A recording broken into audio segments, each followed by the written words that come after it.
The gold bulls out there are obviously like, woo, gold is ripping. We always knew this would happen. And look at Bitcoin. Haha, Bitcoin's going nowhere. Now, gold is tracking the M2 money supply very, very closely.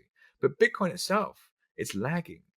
Why? Why isn't Bitcoin following it as well? Isn't liquidity an important part of the price action of Bitcoin? Well, absolutely it is. But what's interesting here with this analysis, it's actually not unsurprising to see where the price actually is. And that gave me great confidence. Thank you, James.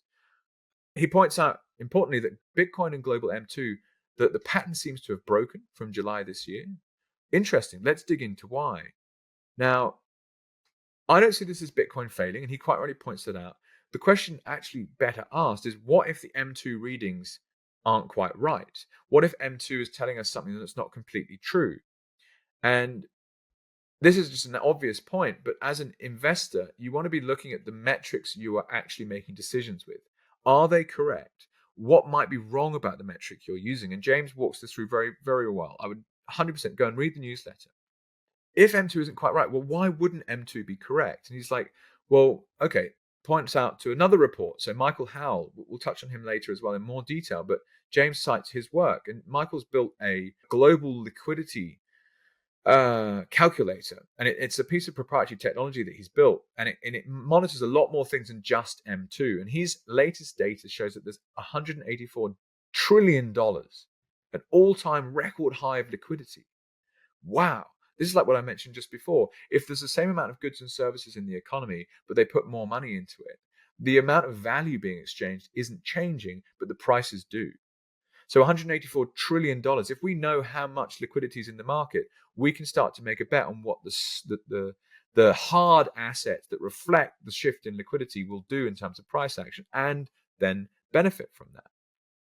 So he points out the key insight, I think, is everyone's missing. Bitcoin's lag versus M2 isn't a problem. It's responding to actual liquidity conditions with a natural delay, not to headline M2 number that can be distorted by TGA accounting and other short-term noise. M2 is a rough estimate that can miss key pieces of the liquidity puzzle. It does not capture Fed liquidity swaps with foreign central banks, the repo market, shadow banking liquidity, cross-border dollar flows, and changes in volatility and collateral requirements.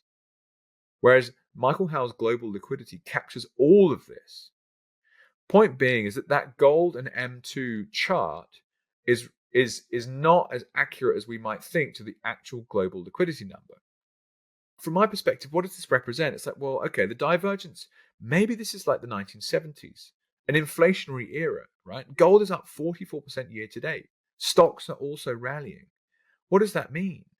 And basically the norms of safe haven, like the norms of safe haven behavior, seem to be shifting. Now, I want to make a shout out to some of my audience members on Nostr: Chris, Justin, Bond 008, Trosso 19, everyone coming in with some great questions about, okay, well, what's going on with the gold price at the moment? And it's particularly this story about gold price suppression that I want to highlight, because what if they've been purposefully manipulating the price of gold down so that we don't see the erosion in purchasing power of fiat currencies as clearly as what's happened in the last 15%, the last rally since August?